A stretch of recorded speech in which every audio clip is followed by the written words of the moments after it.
This is the Pennyworth podcast on TV Podcast Industries, and we're talking about Pennyworth Season 2, Episode 9, Paradise Lost. We're nobbled, Mr. Aziz. All four of us are okay, as of now. This Dosser soul wants a word. Hello. Hello, old chap. Dear me, what childish antics. But no harm done. My generous offer still stands. I won't press you for an answer now, but I expect to hear from you before the 4 o'clock deadline. As agreed.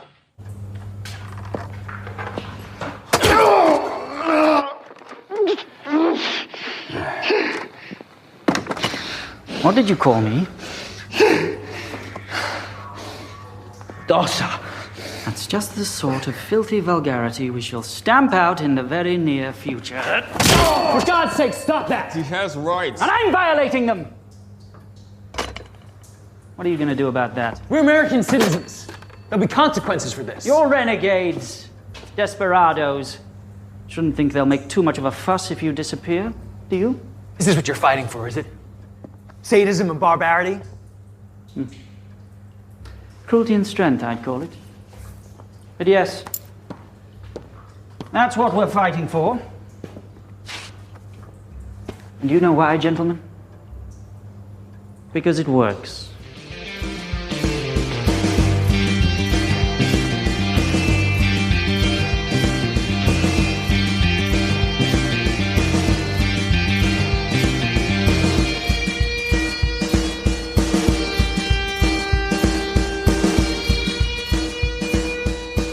Welcome back, fellow governors, fellow Gothamites, to TV Podcast Industries and the Pennyworth podcast. We are on to episode 9 of season 2 of Pennyworth, and this is the episode Paradise Lost. I am one of your hosts, John. I'm your other host, Derek.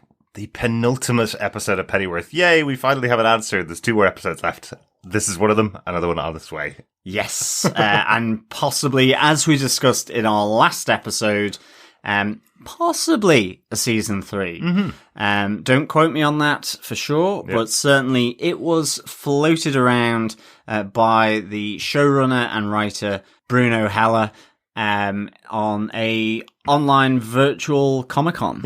Yeah, that was pretty cool. Hopefully we'll get a season 3. It'll be really interesting to see if they change things up completely. This seems like the war is coming to an end one way or the other next week. Yes, absolutely. Will it end in Stormcloud being dropped, or will Alfie and his gang save the day? Well, if Stormcloud was dropped, that would absolutely be the reason why everybody leaves England, right? Yeah, definitely. Get on the plane and run away. Need to fly off. But thanks to those of you who are joining us on the Pennyworth podcast, and thank you to those who have subscribed to the podcast already. If you haven't, though, please subscribe to us over on tvpodcastindustries.com or on any straight-laced or groovy podcast catcher of your choice. We're on Spotify, Apple Podcasts, and Google Podcasts, to name but a few. So thank you for supporting us. Subscribing supports the podcast. Share the podcast, rate us, leave a review. It all helps to get the name of the podcast out there and for other people to find us. And of course, you can join us over on Patreon as well if you want to support us in that way. Just go to patreon.com/TV Podcast Industries. Absolutely. And if you want to buy me a coffee, you can go to buymeacoffee.com/TVPI, where you can support us by donating a one-off amount, which will go towards coffee for helping me to edit all of the episodes that we're doing at the moment. We're currently covering Invincible, the Image Comics animated series from Robert Kirkman. That's over on Amazon Prime. We're also covering the Marvel Comics TV show, Falcon and the Winter Soldier, and Pennyworth each week at the moment. So 3 different shows from 3 different comics companies every week. So lots of editing and lots of coffee being drank. Yes, we just had a new trailer drop for Loki that we will be covering in June. Yeah. And we have just also finished our coverage of WandaVision. Yeah. So the 9 episodes of WandaVision are available to download and listen to if you haven't already watched that show. But I think we should get on to our spoiler-filled review of episode 9 of Pennyworth, Paradise Lost. Derek, what are some of the episode details? Well, the episode was written by Hanaboshi. She wrote episode 5 of this season as well, so on board for the whole season of Pennyworth. The episode was directed by Rob Bailey, one of the most prolific directors of Pennyworth. Over his time, he's directed episode 5 and episode 9 of season 1, and he did episode 3 and 4 of this season as well. So has done lots and lots of Pennyworth episodes. Yeah, good stuff. 2 returning writers and directors for this episode. Exactly. John, do you want to tell us what they gave us in the penultimate episode of Pennyworth with your synopsis for Pennyworth Season 2, Episode 9, Paradise Lost? Sure. With less than 48 hours to go until the English League surrender or face annihilation from the detonation of a storm cloud device over London, Alfie, Thomas and Martha concoct a plan to infiltrate Raven Union headquarters with Dave Boy and Lucius to steal Project Stormcloud. Meanwhile, Bet and Peggy Sykes also infiltrate the headquarters of the Raven Union with Vicky DeFrench to rescue Francis Gaunt and to get to High Chancellor John Salt. As Alfie and the gang enter the mouth of the dragon, their plan goes wrong and they are captured, beaten and imprisoned. While Lucius, Dave Boy and Thomas languish in their cells, Alfie is reintroduced to his tea-trolley father, who tries to persuade him to join the Raven Union side. Failing to convince Alfie, Salt informs Mr. Pennyworth that they will enact Plan B, deception.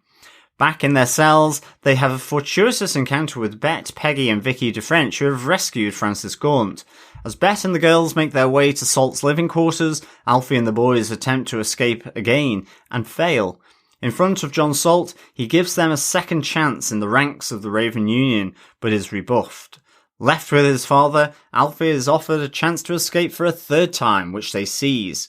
Alfie, Lucius, Dave Boy and Thomas make their way back to London with both the only vial of Stormcloud and batteries not included Daddy, who knows more than he is letting on. That closing scene with Mr. P in the back of the car was hilarious. Absolutely. It reminded me of a dog with its head out the back of the car window, just enjoying the wind whistling through its ears, for sure. For some reason, I had the Beverly Hillbillies in my mind with Granny on the rocking chair in the back of the car. I know I'm old. That's probably the reason. But that was what was in my head. It was just the look on his face where he's like, it's so cold. I love it. Okay, we will admit our way of covering this episode is completely broken. The way we normally cover it with Alfie and the boys and a job, the English League, and normally we have Raven Union. But as everything is coalescing together, so are our points for this episode. They really are, yeah. But let's kick off with Alfie, the boys, and the job, because there is a job. There are slightly different boys this time. We have Alfie, Dave Boy, Thomas, and Lucius on the job off to Raven headquarters. To take back Stormcloud. What I like about this job is that they don't really have a plan. It's like Thomas there going, well, I can get us inside the doors by saying, I'll bring your lost scientists back to you. And then once we get inside, we'll steal Project Stormcloud. And that's it. Well, I thought it was pretty bold, actually, rocking up to the front gates in a Cadillac with 2 massive American flags flying. And certainly, I kind of feel that at least Alfie would be someone of interest to the wider Raven Union. They know who he is. And know who he is, exactly. So I thought it was pretty bold. Yeah. The way in which they rocked up and managed to get into Raven Union headquarters to deliver Lucius, the kidnapped scientist, deliver him back. I found it interesting that Salt said, that's strange, as though getting their scientist back would be strange. But I guess, as I say, the fact it's strange that he's in CIA hands, because it's the cover of the CIA with Thomas Wayne that is the main reason for them to be able to just simply rock up to the front gate. He kind of flags the diplomatic pass, really. Exactly, but you gotta think that Salt suspected that at the very least Lucius would have been debriefed by the CIA, right? I know the CIA kind of are supporting Raven Union. Well, they're kind of taking a hands-off approach more than anything else, not really supporting the Raven Union, just assuming they're going to win, basically. So you would have assumed that Salt will go, but hang on a second, now they're going to know all about Project Stormcloud because they've had him in their possession for about a week or two now. So you would have guessed that this wouldn't have worked as a plan. I do like how it played out, the kind of movements of it. Effectively, everything seems to be going quite well. They get their way pretty easily down to the basement levels into the science division and take Stormcloud out just by knocking out a few guards, basically. But yeah, absolutely. I liked how when Martha, Thomas, and Lucius come to Alfie's mum's house, I like that there's kind of that Ocean's 11 scene where Alfie plays how they're going to do it in his head. Yes. And when they get to the Raven Union, that's how it plays out. I thought that was quite a nice little touch. I also, just as a side, I love the fact that Dave Boy and Mrs. Pennyworth seem to be rubbing each other up the wrong way. Kind of shouting about fingers of shortbread. Obviously, I think they're getting on one another's nerves a bit too much here. So I really like those kind of little sort of very just sort of humdrum playouts that they do around normal life. You could imagine a family or, having an argument over, well, you've taken the last 2 chocolate biscuits or something. It's all that kind of stuff. And it feels really kind of grounded and normal. Yeah. And given the craziness of everything else, it actually plays off really nicely, I think. But for me, the whole Stormcloud vial that's down in the lab there, because that looks very comic booky with the blue glow, it being held in kind of a stasis and electrical chamber and so on. So I really like this, seeing how it plays out, but it goes south very, very quickly. And they're kind of confronted in the lobby of the headquarters. And you do have that nice little standoff moment with Alfred saying, well, I'll drop the vial, and Salt simply just going, well, you're the one in charge, think of the innocent people in the local vicinity. And so they get, they get arrested effectively, beaten up, or a good drubbing, and then thrown into the cells at the Raven Union headquarters. The one thing I really enjoyed here, which is maybe a little sadistic, I guess, was I thought John Salt's action in this episode felt really, really good. It felt real and visceral. And that moment where he hits Alfred with the end of the telephone after Alfred has spoken to Aziz to effectively say, game over. It felt really vicious, really spiteful, and so on. And then later on in the episode, there's almost a replay of this, but with a bit more comedy, where he spits into the palm of his hand and slaps really hard Dave Boy for derogatory terms about his mother. But I really kind of like seeing this physical side of John Salt. He's the thinker, he's the philosopher, he's the manipulator. He puts in place plans. He doesn't really get his hands dirty, but with this plan in action, he's involved and embroiled in the middle of it. And I love the fact that he's totally unaware that there is another plan that involves him as well, that's going on at the same time with Bess and Peggy Sykes. There's a really nice, it feels brutal than being sort of locked up here. And you have that moment where he says, Thomas is saying, is this what you're trying to achieve? Violence and brutality, and Salt's just, yes, they are. And because they work, ultimately. So there was a nice little, I think that moment was really really good. Yeah. But I'm glad you like that. That's the one I chose as the quote for the opening of the episode. So, excellent. Yeah. It's a good moment. It really shows you that effectively he wants to rule with an iron fist. That is absolutely the plan of Salt here. He doesn't want everything and everybody to be able to do what they want. He wants everybody to do the things that he wants them to do in his mind, in his decisions. Everybody should follow orders and everybody should follow what he wants them to do. So he's showing his true side here. We got a glimpse of it in the last episode where he bangs his fist on the table at the negotiations with the English League.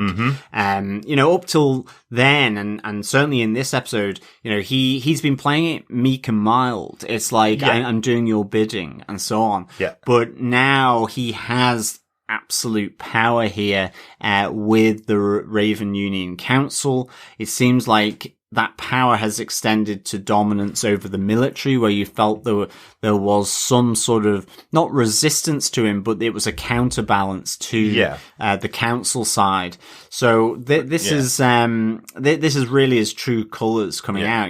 This kind of sociopathic manipulator and control freak, basically. Absolutely. And I think that's what it is. It's control freakery. It's that everything has been so meticulously planned. And we see this here with the plan B a bit as well. That's, I guess, with Alfie's dad, he puts plans in motion. Yes. And they're meticulous and very well thought out, and they normally work. Yeah, I suppose, remember, the way we were introduced to John Salt was with him murdering George Orwell. In that first time we saw him, effectively. So he has always been a kind of an evil guy, but now he's got the power as well, which is really the corrupting part. His troops are all wearing these same uniforms. They're no longer in army uniforms. They're now in the Raven Union uniforms, and they look like Nazis, effectively. Yeah. That's very much the side. They look like the henchmen of the villain now. So yes, we are definitely getting more comic booky as this series goes on, as it should be. It is based on DC Comics characters, of course. So you'd expect that. The plan here from John Salt and using Alfie's father, basically. So Alfie's father has definitely gone completely evil, even though, first season he was the kind of big bad at the end. He was the one willing to blow up the Queen, effectively, for the Raven Union to take over.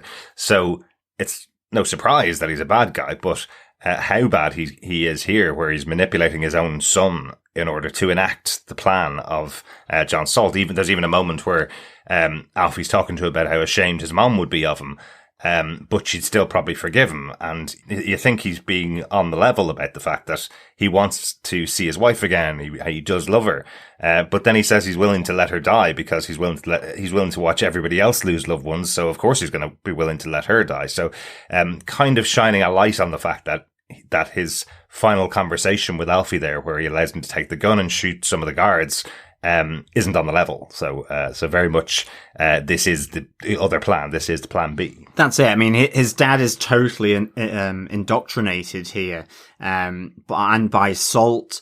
It's certainly, it's on the face of it. The plan is that Alfred's dad will convince Alfie to come over to the Raven Union side. It's very Darth Vader, Luke Skywalker. Exactly. Yeah. But ultimately, that is not the plan, because it doesn't work. And there's a really interesting moment with Lucius Fox after Alfie has come back from the rejecting his dad's plan, thinking he's a monster. I actually thought the way Jack Bannon acted in that, both the surprise of when he sees his dad and the state that he's in, as well as the conversation about his mom and his dad, his mom going to his grave every week, and the betrayal that he would allow this terror bomb to be dropped on her.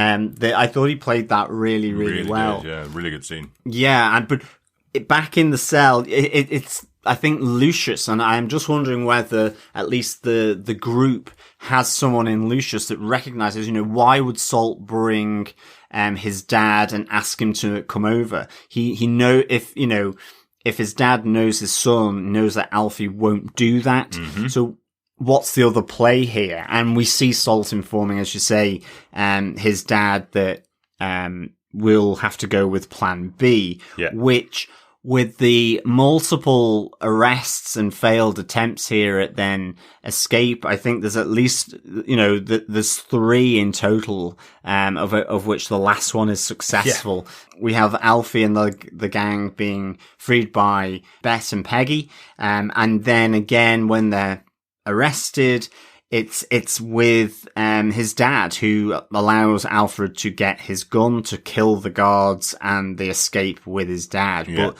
at the back of it, there is this plan B, and it can only be, in my mind anyway, it's something to do with his Darth Vader wheelchair. There is some kind of detonation device, or maybe he is the detonation device. That he will explode and take the vial of Stormcloud with him. Yeah, it seems like it's from the conversation with Lucius that it is just a breakable vial. You drop the vial on the ground and it goes off. But I still wonder if there's something connected with Lord Harwood's coffin in London, the burial that happened a few weeks ago. They were so insistent that the Raven Union were so insistent that he was buried in London, and now they're on the way to London with Stormcloud. So it makes me wonder whether there's some kind of distribution device there or something that's still involved in the burial of Lord Harwood. So I just wonder if that's going to play out in the final episode. We'll see. There's only one more episode to go. Yeah, exactly. And that is the main body of the episode, and mostly what's happening with the English League is these guys are effectively carrying out their mission, trying to save England from the Raven Union. But there's a couple of little things within the English League that aren't included in this. Just, I like the idea of Martha, kind of sitting around waiting for news and being involved with Aziz, the two of them sitting there waiting, for everything to go down to find out news as to whether Alfie and the boys have been successful or not. They're just pacing the office effectively. This after Martha and Thomas finally agree to get married. They have their conversation, and Thomas puts a good point forward to Martha that if he does get killed, what's she going to tell their child? Is she going to tell him that that he asked her to marry him, but she just went meh? Or is she going to say he went off to go on a major mission and asked me to marry her, and of course I said yes? It's a much better story. So that's the way he convinces her. And I do love that he calls out that he does love her. He would have proposed to her maybe in a few years' time. He's proposing to her now because she's pregnant. He's not proposing to her because she's pregnant. Yeah, it's and nice justification for her. And she says to him, "Oh, that's better. You've got me listening." I do like the kind of thing that they say between one another, that I thought being in love would be more fun. It seems like it's been a real trial for the two of them. Just irritating, which is really good. Yeah. And then, as you say, that there is a really nice montage here before they go off to the Raven Union headquarters on their mission. There's this kind of montage of them sort of kind of waiting and fidgeting. There's real finality about it. This is the last chance. There are the people saying bye to one another, and there's the whole toasting of new friends. I particularly like Aziz, Dave Boy, and Lucius having their, sharing in a whiskey, and Aziz kind of raises a toast to friends, and Dave Boy, a bit morbidly says, well, all my friends are dead. Yeah. And he says, well, here's to new friends, with the three of them. I thought that was a real nice little moment, but there's a real nice montage of them all kind of, that calm before the storm of going into the operation, which I really, really like. And Lucius also pointing out that he has nobody in England at all. No other family members, nobody else to spend this final time with, effectively. Everybody that he knows is over in America, over in Gotham, basically. There's a little shout out to Gotham in the episode. You do have, Dave Boy once again lamenting the fact they're not in America, because right now he could be in Gotham with a steak, which is where he wants to be. But in these scenes with Martha and Aziz together, Aziz finds out that she's pregnant, and I like his reaction to it. It's, again, we're talking early to mid 60s, and there is this idea that Martha doesn't want to tell anybody that she's pregnant, effectively, but Aziz kind of says, well, any kind of pregnancy during wartime should be celebrated. Of course, it's new life coming into a world of war, I'm liking Aziz a lot more this season in this role as Prime Minister. He's done some pretty bad things as well this season, but he seems less like he's falling into mistakes, which is what I felt like last season. He wasn't so much an antagonist of Alfie last season as everything he did messed up things for Alfie, whereas this season he's a much more active character and he's a much more involved character in everybody else around him, which I really like. Yeah, exactly. And there's also, that nice moment, I think, with Alfie and Sandra as well, which it's almost a final moment with Sandra. I mean, it continues as their relationship has been, Alfie mugging her off, really. It's a little awkward because he's been throwing the stones at her father's window, who opens it up and, tells him to sling his hook, basically, leave his daughter alone and stop upsetting her, basically. But I do like the fact that Sandra here really, she just... she holds her ground and challenges him and says, well, what would you be saying sorry for? And you actually get a really good sense of Alfred's turmoil here in that, he says actually that he does love her too much to pretend that he wouldn't let her down at some point in the future and that one day he would break her heart. And so that's why he's sorry. But it feels like a really defining moment, actually, with Alfred, that in a sense he is a womanizer, but he can't do female commitment. He can't commit to female. For me, anyway, just, he's committed to the service of whether it's in the army, to his country, and, I guess in the future to the Waynes and to their son. That he likes that relationship to a service of doing something that maybe is honorable or is justified. And it's not that he hasn't had relationships with women, but the commitment side of things, like Thomas and Martha are doing in terms of committing to marriage, to a long-term relationship, he finds harder to do as a person. And I thought that was kind of interesting here. And I'm glad that they kind of broached that with Sandra and kind of maybe just shone that light onto Alfred and his personality, that in a sense maybe it's camaraderie that he prefers rather than long-term intimate relationships. It's not that he can't be intimate. It's not that he doesn't love women. He loves his mother. He loves Sandra, and he says that to her. But the idea that he would stay rooted in one place with a person in a relationship is not necessarily him. Like, that's a real lad's excuse, isn't it? It's a real thing. Like, I can sleep with everybody. I'll never fall in love with you. But this feels like a bookend to that conversation he had in bed with Scully's wife, where he was saying the reason why I can be with you and find it easy to be with you is because you don't love me. And that means I won't break your heart, effectively. So the other bookend to this is actually talking to the person that he has left and dumped a couple of times and cheated on a few times, and telling her the reason why I broke up with you, effectively, and was going to leave is because I will eventually break your heart in the future, and I don't want to do that to you because you're in love with me and I'm in love with you. Exactly. He even says we did make love here. Which he would never really say. That's not something that Alfie would really have those conversations about. I suppose, once again, setting up this idea that, the Alfred that we know from comic books is a much older character who's living in the Wayne household. He's only really had one or two major relationships that we know of from the comic books.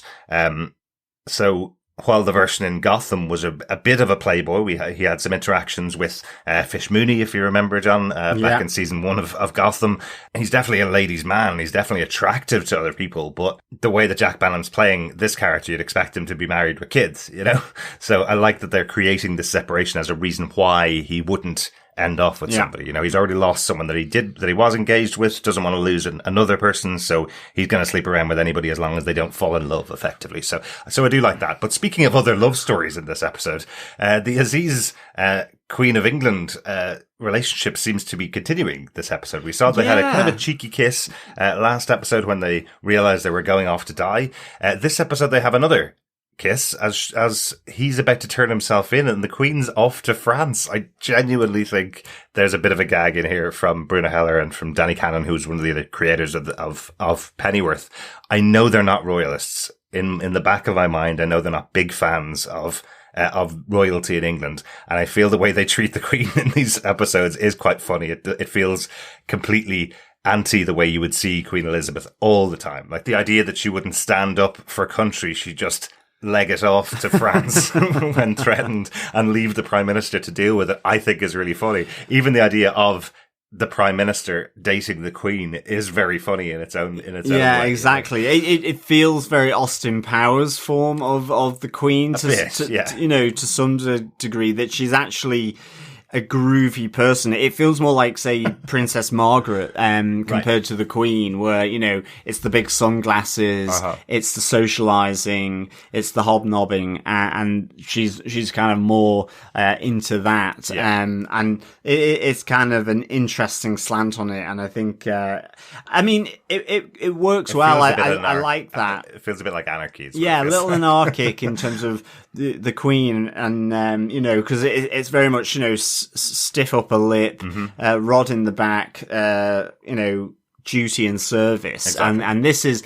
She does that, but there's also feelings, emotion, and she has a libido as well. Does, yes. She's been with Alfie, and now in the moment of desperation, I guess, at the loss and surrender of the English League, almost upon them, she finds it with Aziz. Yeah. I think that's kind of it for the main stuff that's going on with the English League, and obviously Alfie and the boys and the job. Last kind of section of the episode really is about Bet and Peggy Sykes taking Vicky DeFrench to Salt. There are some absolutely great moments to this. I love them on the phone with Vicky, trying to force her to tell Salt that she really wants him and can't wait another day to see him. And that kind of, again, the stiff upper lip British version with Salt on the other end going, that makes me rather happy to hear that. Yeah, exactly. I think I can make some time in my schedule. Exactly. For sure. That was really, really funny.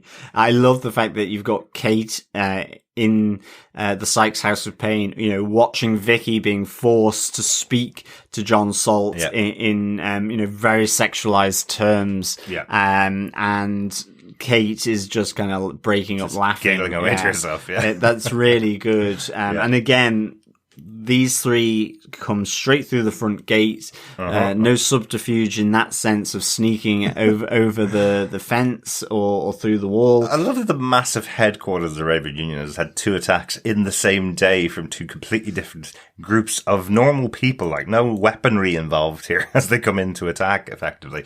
But the idea that the Sykes sisters are pretending to be extra visitors at Salt's request because he has some interesting movements planned for the evening, effectively. Which I really like that's the way they're playing it. These 3 women arriving, 3 good-looking women arriving to Salt's headquarters, effectively. So ushered right on up, but they have free run of the entire place. Yeah, they've got passes, and they use them to their advantage, which I really, really like it in this. The one thing I would say as well, the location, the internal bits of the Raven headquarters, that sort of austere concrete, and certainly the lobby bit, but even the outside with the gate and the sort of the guard tower. Yeah, I thought it was really nicely done. It feels proper brutalist, and that kind of authoritarian sort of idea. You think of communist Russia or Nazi Germany and those authoritarian regimes, and it really fits that really well. It's a great location, a great set perhaps, but a great location for the filming. Really, really good to see it. I want to talk about it in just a slightly different way, John. You talked a little bit about Peggy freeing the lads who are stuck in the basement, but this is a really good scene to have in the show. Having Bet, Peggy, and Frances Gaunt, who they've freed from her cell, all arriving in to meet up with Alfie, Dave Boy Thomas, and Lucius, because these characters don't interact very often. It's kind of called out quite considerably. Really, if you were to rename this show, you could call it Pennyworth and Sykes, because Bet Sykes is the other major character in this show since she got the opening scene in season 1 all the way through to now. Her story has been really interesting to follow alongside, but they haven't met very often. There was that kind of weird situation between them where Bet was in love with Esme, even though Esme didn't care for her. Esme was Alfie's girlfriend, so they had those interactions in season 1, but you haven't seen them together in season 2. And I like in this finale and in this penultimate episode, I like that Peggy kind of calls out that Alfie's a pretty alright guy, you know, at the end of the day. Not good enough for Esme, of course, but he's a good guy, and she does free him, and they have the conversation, just kind of finding out about each other and kind of catching up, you know, on where each other's lives have taken them over the last year, you know? Yeah, no, I thought this was felt really natural, the meetup as such, you know, given the situation of being incarcerated in the cells, but it comes back to Esme. That's their focal point. Yeah. And, you know, at the time, it was tense between them because, you know, in a sense, Bet almost wanted to kill Alfie in order to get and have Esme all for herself. Yep. But Esme is dead. She's moved on. She's found true love again. She says that to Alfie, and she goes, "No, you're an all right bloke. You're tall. You've got good hair. Good head of hair." And then she knocks out a guard, and she goes, "And now you've got a gun," because they were looking for a gun, and Peggy was just, "No, we need our own guns. You go and find your own." So she gets him a gun. And I love, Bet's, you know, she moves through the different cells where she goes, "That's Esme's bloke. That's the jock. And that's the fit yank." And then goes to Lucius, "We haven't had the pleasure," you know, a really, really nice kind of moment, I think, here. We should point out for American listeners, because you may not know that in England, a Scottish person's called a jock. In America, a jock would be a football player or a very sportsman, really. So a weird thing to call Dave Boy. If you kind of see him in action, you wouldn't think of him as a sportsman, first off. Not at all. But no, a Scotsman. I love his reaction to seeing Frances Gaunt as well. It's like, "Oh, Mrs. Gaunt, you're the one that did that sewed me up last time. Those stitches held really well." She's like taking pride in her work and really happy that she gets the compliment. Again, just interactions between these characters that you don't see together. I think it's really good to see, because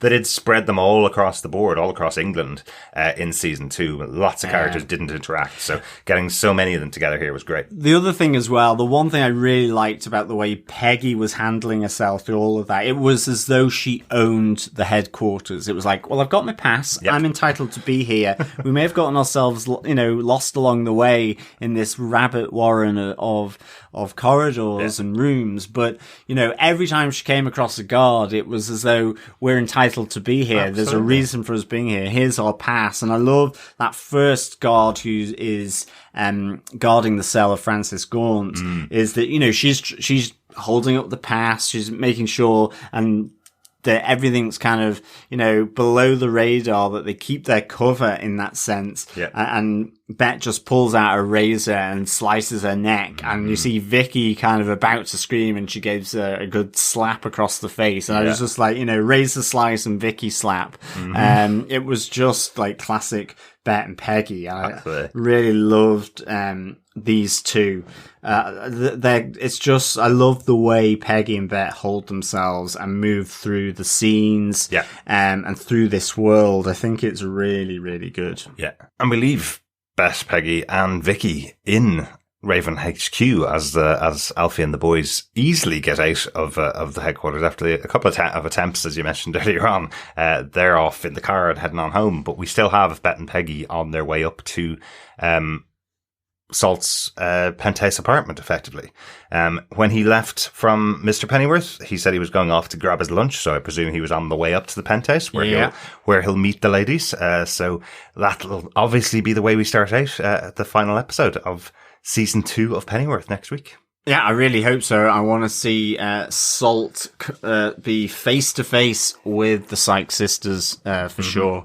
But yeah, they are still at Raven headquarters, in Salt's sort of quarters, living quarters, and we're left with, you know, the daddy tea trolley on the back of the car with the wind whistling through his locks. He's got the goggles on, so he looks kind of Biggles-esque there, as they head back to London, and you see the storm cloud vial being held as they're informing Aziz that they've managed to escape with the storm cloud. Yes. So this is all sort of interesting now as we move to the final episode of season 2. Yeah, that tea trolley daddy is from Alfie's slag. Yes, absolutely. All the slags are from Alfie. So he says, Again, the battery's not included one is like, can you don't waste your battery. Yeah, don't waste your batteries when he's trying to convince him to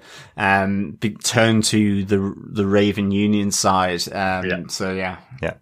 A couple of notes about the episode, things we haven't covered in here. I really liked having Lucius Fox admonish all of the scientists, where he meets them. He kind of goes, "You all should know this is wrong. Science is supposed to be a calling here." You know, it's only when he's told by Thomas that he needs to hurry up and get out of there that he stops. But he's really annoyed at all of these people. You know, I know he was a mole effectively from the CIA, but he's looking around at all these other scientists who've created this bomb effectively to kill people. You know, we saw in that interview with the actor who plays Lucius Fox that one of the guides that he was given for the character is Oppenheimer. The idea that someone would create a nuclear bomb or would realize after they'd done their scientific work that what their work was being used for was a nuclear bomb. And that's the kind of guide that you have for Lucius Fox. So having this moment here where he's talking to the former people that he worked side by side with and going, "You're still making this. You're still dealing in death weapons," I thought was a really good scene to have for him.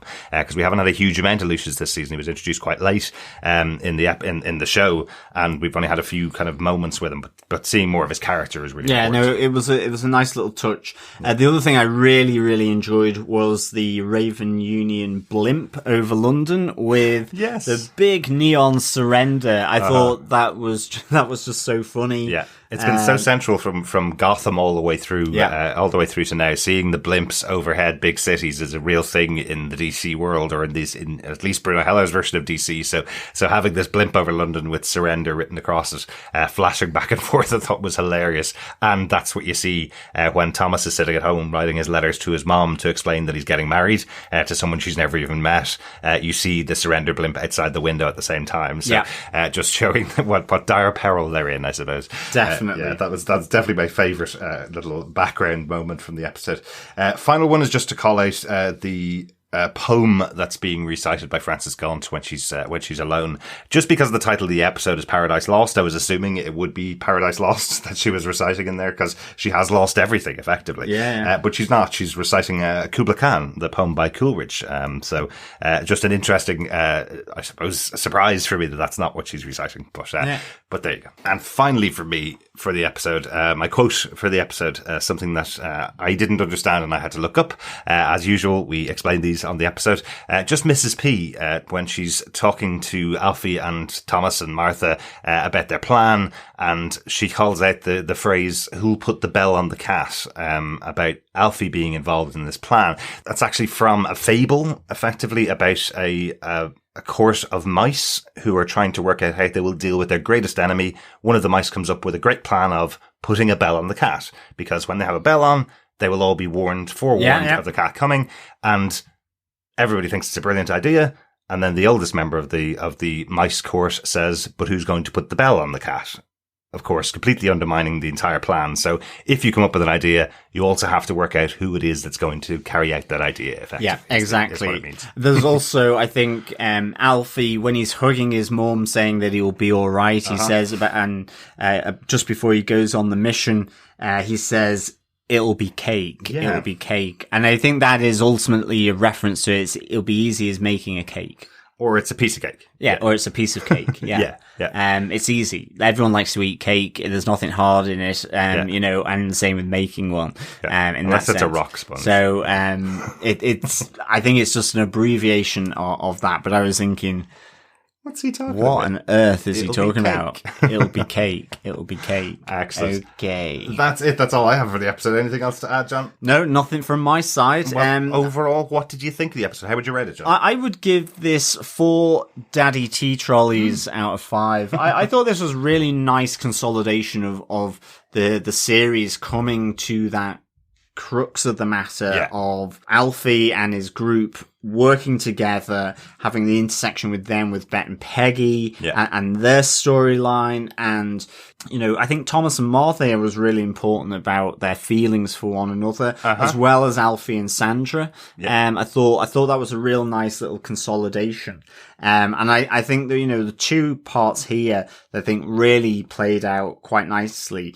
Actually 3. I think one was Salt's just physical presence in this episode with the telephone attack, I guess, on Alfie and his slap of Dave Boy.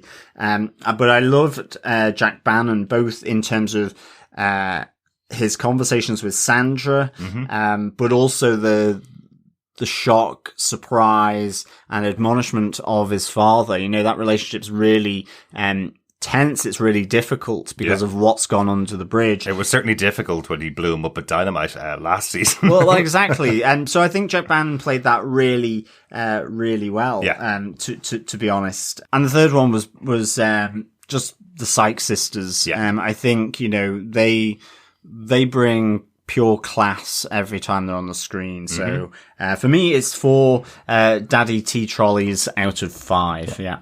The Sykes sisters always bringing class and sharp weapons. And a smile. And a smile. Absolutely. Thanks so much for joining us for this episode. We're back with the finale of season 2 of Pennyworth next week, The Lion and the Lamb, episode 10 of season 2. What do you want to happen in the finale? I think we're going to ask that before we watch the finale, John. What do you want to see happen? I want everyone to live happily ever after. Okay. I don't think everybody's going to live at the end of the season, but I kind of want half of the episode to be dealing with the end of this war, taking out the Raven Union and whatever the final state of England to be. And I'd love if the other half of the episode sent them off to the US, sent them off to Gotham on their travel, set up a new normal for the characters. I really don't want, if we're going into a season 3, I really don't want another season about the Raven Union versus the English League or whatever they're going to rename themselves for a third season. I'd love if they closed off that Raven Union versus English League storyline at the end of this season. Somebody wins, somebody loses. I'd love if that's the way we have it. Yeah, and they all live happily ever after. Yeah. No, I agree. I think if we're getting a season 3, I definitely would like to see this part of Alfie's life kind of begin to come to a close, and that maybe season 3 deals with establishing himself in America. Yeah. I'd like to see Dave Boy there. Yeah. Dare I say it, I'd even like to see the Sykes sisters there in some way. I really wouldn't want to lose them. And maybe there's still some connection with England there, just sort of in the background, off center, a bit like Alfred is there in the same way that Thomas is there for the CIA, at least to begin with, you know, and something happens, but that it's focusing on Alfred establishing himself in Gotham and the continued relationship with Martha and Thomas, because I think from here on in, that's the important thing, moving this character Pennyworth in terms of what we know is to come. And it's not to necessarily get to that point where he is their butler, but I think it would be really good to have them in America for season 3, and to have some, you know, peripheral sort of nod back to maybe the English League and Aziz or something, you know, so that it's not, because it's still part of Alfred's history. I mean, he's literally just come on board with them. So, like, if he's some kind of representative in America. So we want different things. I want the battle between the Raven Union and English League over. I'd love if we continue. Season 3 is Pennyworth as the show, maybe a spin-off with Beth Sykes in the UK, and have the UK as their hunting ground, maybe, and Alfie working on his future as part in Gotham, in a young Gotham. I'd love to see 60s Gotham. That'd be cool. I don't think we're on different pages. I definitely want to see the war finish. I want to see them in America.